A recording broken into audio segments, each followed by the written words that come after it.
Hi, welcome back to our next training session. I am Hitendra Kumar Shah, CGMP Pharmaceutical Compliance Consultant, Trainer and Auditor from NADH plus GXP Compliance Services. Today we are discussing about something different topic. Many people think that the bracketing and matrixing is applicable only for the stability studies, right? Everyone is aware about ICH Q1D, right? But when I gone through the different guidelines, I come to know that the bracketing and matrixing is applicable not only for stability studies but also AMD submissions, validations, and so many scopes are there. Remember, I am not telling about the risk-based approach. I am telling about where in the guideline actual bracketing and matrixing expectations are given. You got my point? People are confused about risk-based approach and bracketing and matrixing approach. Of course, this bracketing and matrixing approach, of course, is based on the risk-based. But my point is, in the guideline, there are specifically expectations where the bracketing and matrixing plays a very important role. So that is the reason I thought that I will discuss this point today. Okay. So without wasting time, let us discuss and let us start on today's topic, that is the bracketing and matrixing in NDA submissions and validation. This is what the title. But other than that, where the bracketing and matrixing approaches are being followed, that we are going to discuss. So without wasting time, let us start our today's discussion. So as the start of this training session, this is a brief about me. Why I am putting my CV here, know your trainer, because many companies consider this training as an external training and they record in their training attendance record that they attended the external training through the YouTube media. So that is the reason I am presenting here the trainer CV, so that as an external training requirement, you need to have a CV of the trainer. So that is the reason I am putting here. So a brief CV is here. I am not much discussing. If you want to go through this, you can pause this learning, no problem. So I am having a lot of experience, more than 13 years of experience in QA and QC phase. You can see here 9 times NVISA, so 9 times US FDA, then EU GMP, NVISA, MHRA, so many regulatory inspections are faced by me, and even many softwares are handled. Very important thing, here you can see more than 500 suppliers are audited till date, because since last 13 to 14 years I am in auditing role and I have audited more than 500 suppliers. Every month I am auditing 5 to 6 suppliers or vendors. So in 13 years you can just calculate maybe more than 500. And also the training, more than 10,000 candidates I have trained till date. So my major work experience is, I started my career with Sun Pharma, then I work in Blue Cross Laboratories, I work in Alembic Pharma, it is an export oriented unit, 100% export oriented unit. I was in a compliance when I was with the data scheduler. I was a quality head with the USV. It's a plant base of posting in AstraZeneca. Then in Sanofi, I work in a plant as well as in an auditing role.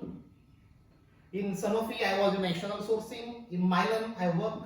So these are my work profile. I don't want to much discuss here. About our organization is a registered organization under Government of India. You can see here registration number. So our organization is a registered organization, first of all. Second thing, I am Hitendra Kumar Shah. I am the approved trainer. And this is the trainer number. You can see 231534. This is, I am just informing you so that you will come to know that information about me. And this is you can see disclaimer I am putting here, because whatever I am preparing the training presentations or training material, it is based on some information, and the purpose of this training is to make all people aware. Means the purpose is to learning purpose only. Okay, so please understand this. And with this I am going to share now the next training presentation.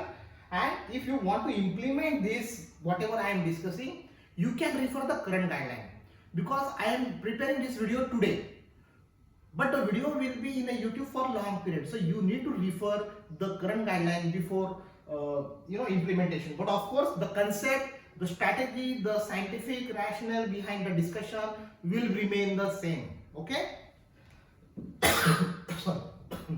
So let us start our discussion with bracketing and matrixing in ANDA submission. So the now scope here is with the bracketing and matrixing in ANDA submission. So this is what the expectation by FDA. So I am just sharing you where you can reduce the number of batches. My purpose is, by complying the requirement, how you can, comply the requirement and how you can save the cost. So here, very simple requirement, I just copy and paste from the guideline expectations. Okay. If you need guideline, I will share the guideline also. No problem. So a bracketing approach is acceptable for a drug product with multiple strengths as long as the active and inactive ingredients are in the same proportion between the different strengths. That is, the strengths are dose proportional. So in case of a dose proportional formulations, definitely you can follow the bracketing and matrixing approach for ANDA. So now how you can do this? That is what I explained here in detail, and how practically you can perform this. See, 3 separate intermediate bulk granulations or blends should be manufactured. So you need to manufacture 3 different or separate bulk or common blend, you can say, right? 1 batch of bulk granulation or blend should be used to manufacture all the strengths proposed. Means what? Simple language is there, okay? And this language is given by FDA, so I have not changed anything else. So 1 batch of bulk granulation or blend should be used to manufacture the strengths proposed. So suppose if you have 5 strengths, okay, 1, 2, 3, 4 and 5 milligram. Then 1 batch of the bulk granulation should be used to manufacture all the strengths. Means suppose you manufacture 3 bulk batches, right? A, B and C, correct? Now 1 batch of bulk granulation should be used to manufacture all the strengths. So suppose there is a 1 batch A, you manufacture 1 milligram, 2 milligram, 3 milligram, 4 milligram and 5 milligram. So 1 batch of the bulk granulation or blend can be used for 5 different strengths. Next, the other 2 bulk granulations can be used to manufacture only the lowest and the highest strength. Means when you are using this B and C blend, you can use it for 1 milligram and 5 milligram. This is what is given, right? 3 bulk granulation should be used to manufacture the strengths tested in bioequivalence studies. Now the point here is, when you perform the BE, one of the strengths should be covered. One of the strengths should be covered in the BE. This is what the expectation here. You are getting my point? So you can reduce it, you can see here. Now the next is stability. Stability data should be provided for 3 batches of the highest strength and 3 batches of the lower strength. So stability data of the 3 batches of this lower strength and stability batch of these 3 batches of the higher strength should be submitted. Yes, so 3 batches of higher strength and 3 batches of low strength and 3 batches of the strength tested in the BE studies if the strength used in BE study was not the highest or lowest. Now suppose if you consider other than this strength, highest and lowest, then additionally you have to consider that batch also, that strength also. But normally these strengths are covered, so you can reduce your the efforts and documentation, right? Clear cut requirements are there, right? And reference is given. So now let us discuss about the process validation. Okay? Process validation. So what is their process validation? Again, it is requirement is very clear.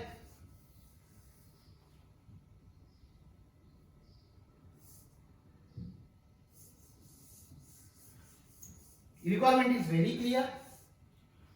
Process validation of new products should cover all intended marketed strength. Means when you perform the process validation, you have to perform validation for all strengths, right? And sites of manufacture. And if there are different sites, that also you have to cover here. Very simple, right? Bracketing could be justified for new products based on extensive process knowledge from the development stage in conjunction with the appropriate ongoing verification program. So you can use the bracketing approach. Again, based on what? Based on the knowledge, process knowledge.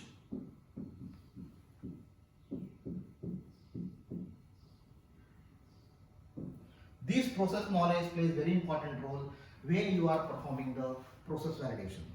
Okay, so this is what the expectation of the guideline for process validation. For process validation of products, even you see I have given the references also, so you can I will give the link also separately. You can download this training presentation, this guideline requirements. Okay. For process validation of products which are transferred from one site to another or within the same site, the number of validation batches could be reduced by the use of bracketing approach. Clear, very clear statements. However, existing product knowledge, including the content of the previous validation, should be available. Different strengths, batch size and pack size, container types may also be used as a bracketing approach. So when you want to consider the bracketing approach, you can do the bracketing for strength,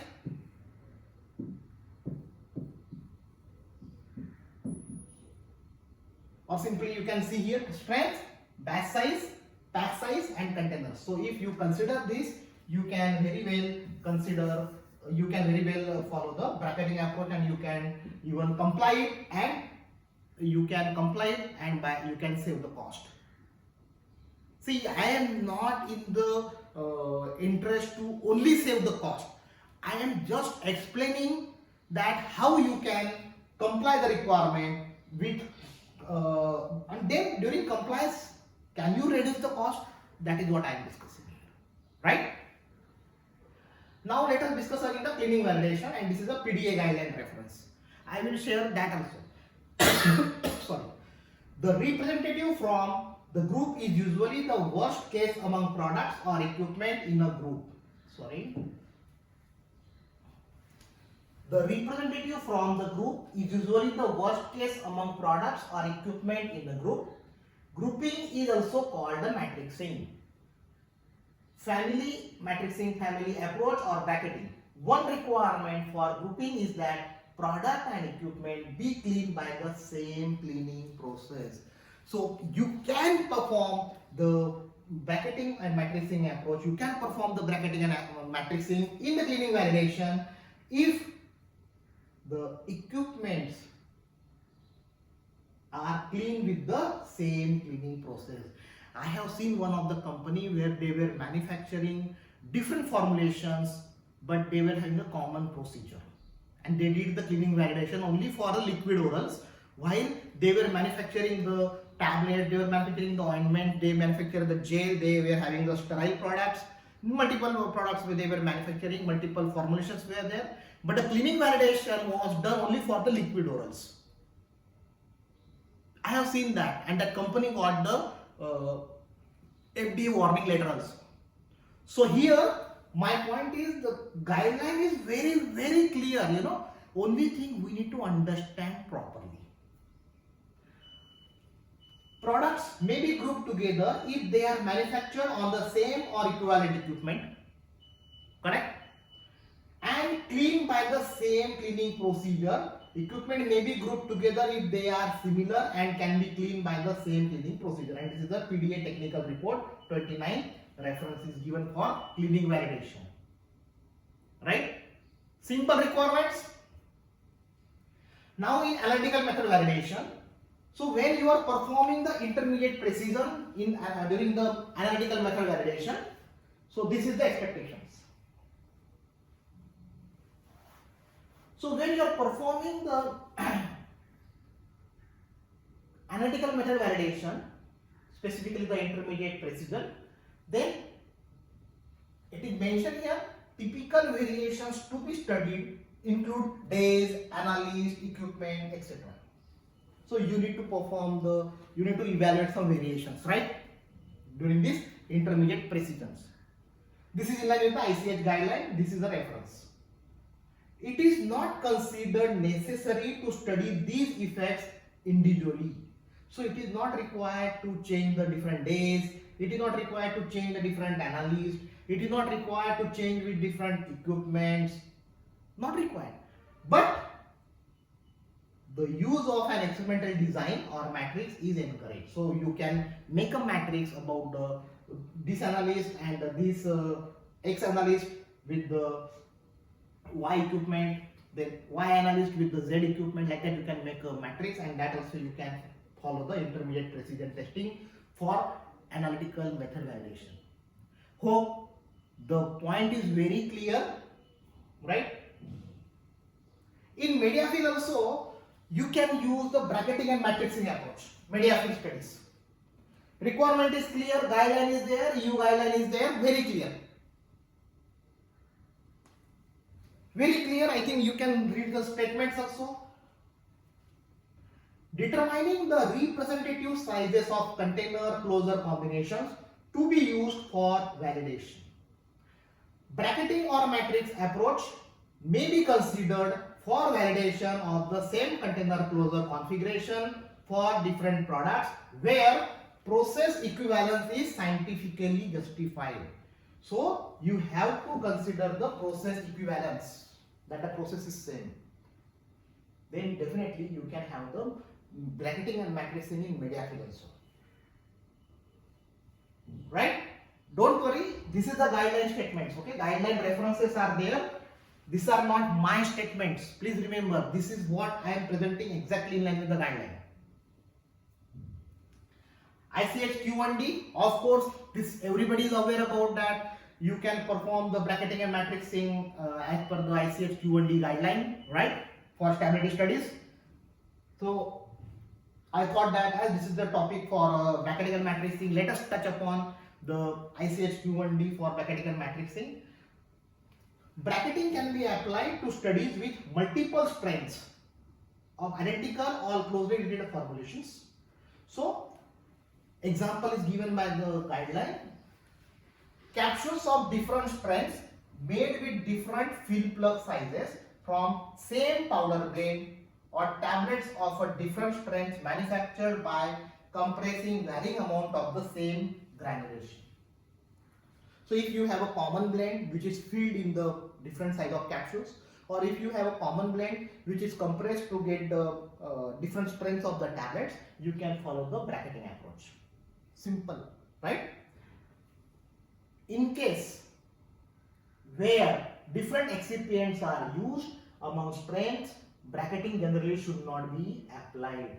So if the excipients are different into different strengths, then bracketing should not be applied. Here excipients means inactive material. Sometimes what happens, some strengths, some other excipients are added, or some excipients are removed in some strengths. So in that case, the formulation will not be same. So if you have a common blend concept, definitely you can have a bracketing and matrixing. Bracketing can be applied to studies of the same container closure system. So you need to have the same container closure system if you want to apply or use the bracketing approach, where either container size or fill varies while the other remains constant. Simple, right? However, if a bracketing design is considered where both container size and fill vary, it should not be assumed that the largest and smallest containers represent the extremes of all packaging configurations.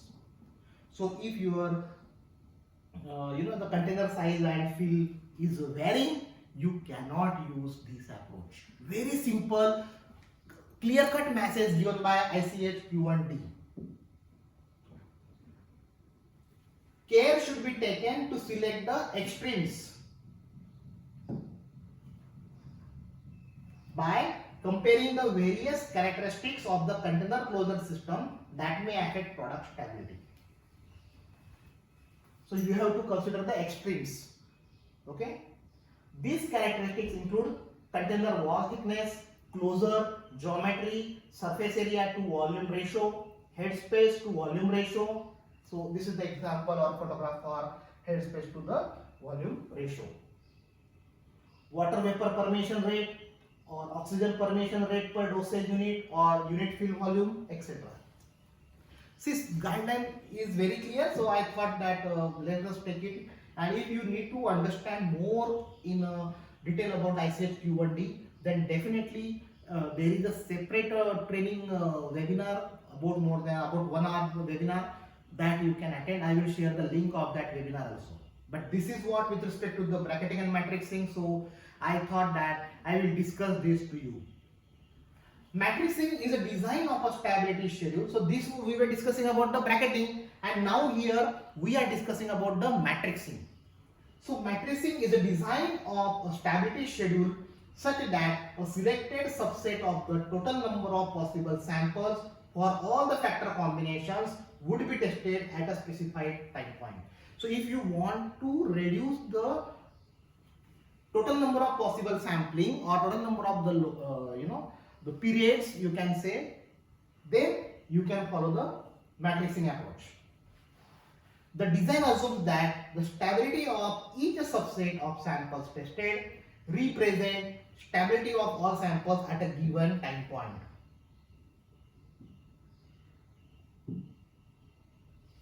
It's very clear. Each storage condition should be treated separately under its own matrixing design. Matrixing should not be performed across test attributes. However, alternative matrixing designs for different test attributes can be applied if justified. So, the storage condition plays very important role here, right? And here, it should not be performed across test attributes. Means suppose I told you that you can reduce the stations, means like 1 month, 3 months, 6 months, 9 months, 12 months, 18 months, 24, 36, right? This is the stations or period. So you can reduce the period as per the matrixing requirement. You can reduce the period, but once you select the period as per the matrixing approach, then the sample should be tested as per the complete stability specification or stability indicating methods. In the testing, you cannot change it. Okay, so you have to test all the attributes. You got my point? So in the bracketing, actually what you can do, bracketing, you can reduce the strength and packs of the particular product in the stability study, while in the matrixing you can reduce the stations like 3 months, 6 months, 9 months, 12 months, 18, 24, 36. These are the period of the stability study or stations of the different stations of the stability study. So you can reduce or skip some stations or skip some period, but you cannot skip the testing of selected sample. If you pick up the sample as per the stability protocol, you have to test completely as per the all quality attributes or stability as per the stability indicating methods. Strength with identical or closely related formulations. Batches made by using the same process, equipment, container sizes or fields in the same control process systems. You can use the matrixing approach.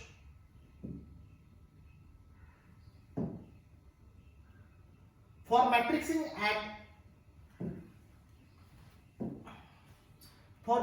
at accelerated or intermediate storage condition, care should be taken to ensure testing occurs at a minimum of 3 time points including initial and final for each selected combination of the factors.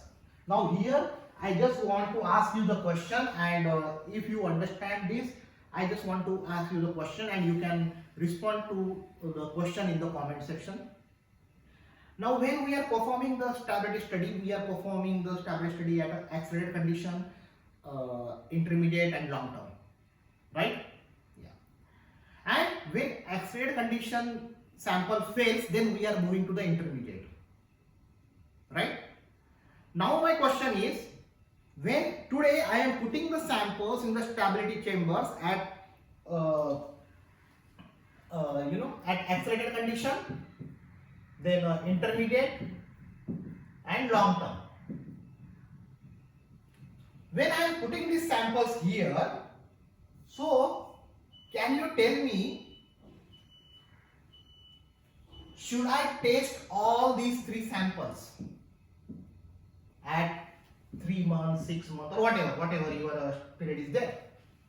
That is what the question. I am asking about the reference to the guideline, okay? Reference to the guideline and not the ICH Q1A R2 stability testing for the stability, right? For the new product and the new drug and drug products. I am asking about, should you perform the testing for all? So that means, should you perform the testing of intermediate irrespective whether ACC is passing or failing? Simple question. You got my point?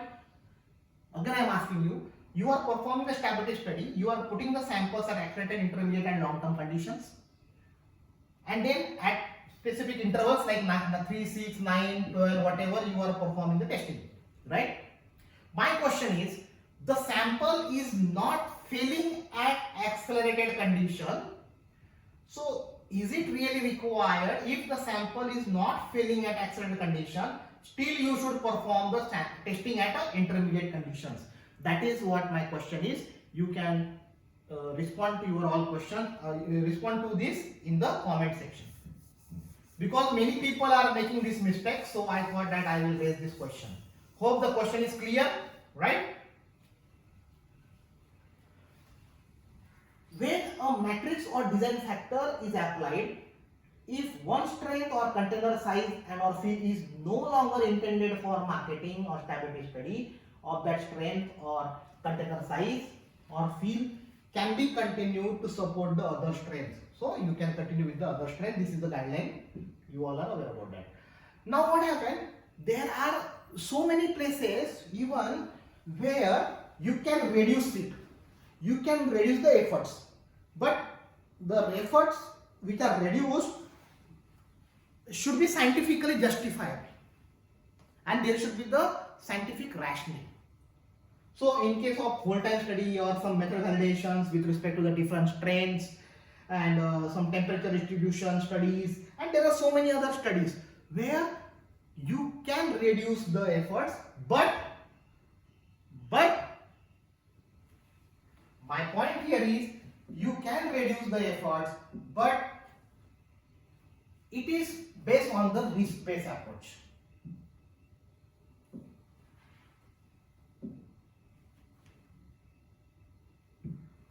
It is based on the risk-based approach. There, bracketing and matrixing is not specified. See, in the bracketing and matrixing, what happened? We select specific portions. These. In that, we select specific intervals or stations, right?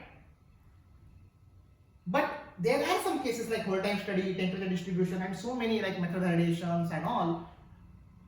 You can have a reduced design, but not based on the bracketing and matrixing strategy, but you can reduce based on the risk-based approach, right?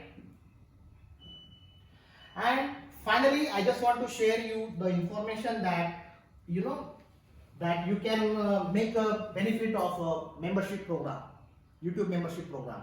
So the benefit of this, how you can access. Let me explain you. Put Hitendra Kumar Shah in the search bar in the YouTube. Then you will get the Hitendra Kumar Shah. You click this Hitendra Kumar Shah. There are 3 buttons will be there. Join, customize channel, and manage video. You click here the join button, and you will get one video about the information about GMP, CGMP, and advanced GMP. There are 3 levels are there, so you can opt for any level. Now this is helpful for you people only, because hardly the fees is there. GMP, then next is a CGMP and advanced GMP. So if you are the member of a CGMP and advanced GMP, then you will even get the certificate of whatever trainings we have. Even in case of GMP, CGMP and advanced GMP, you will get a lot of GMP updates also. Okay, you will get GMP updates, discount on the training programs, free access to the paid seminars. So if the seminar is paid seminar is organized by NDA GXP Compliance Services, and if you are the member of advanced GMP, definitely then you will get the free access also. And in advanced GMP, even many people have some doubts, so we have some doubt clearing sessions under the advanced GMP program also. So you can share your doubts, and that doubts I will be discussing and clarifying with the help of the guideline requirement. So this is very helpful. And one more thing I just want to tell you, that these fees will be there, some GMP, CGMP and advanced GMP fees will be there, but that fees you have to pay strictly to the YouTube only, nobody else. There is a link given by YouTube, you can pay, you can pay to the YouTube only. You need not pay to anyone else. And if you don't want to go for paid membership also, no problem at all. You can subscribe this YouTube channel. It is absolutely free of cost. If you subscribe this YouTube channel, what happens? Every Wednesday and Saturday, I am preparing a new training sessions or new training videos. So once you subscribe this, then you will get the notification in the YouTube, so that you will not miss any learning, right? So this is a free subscription, is a free, so you can subscribe it.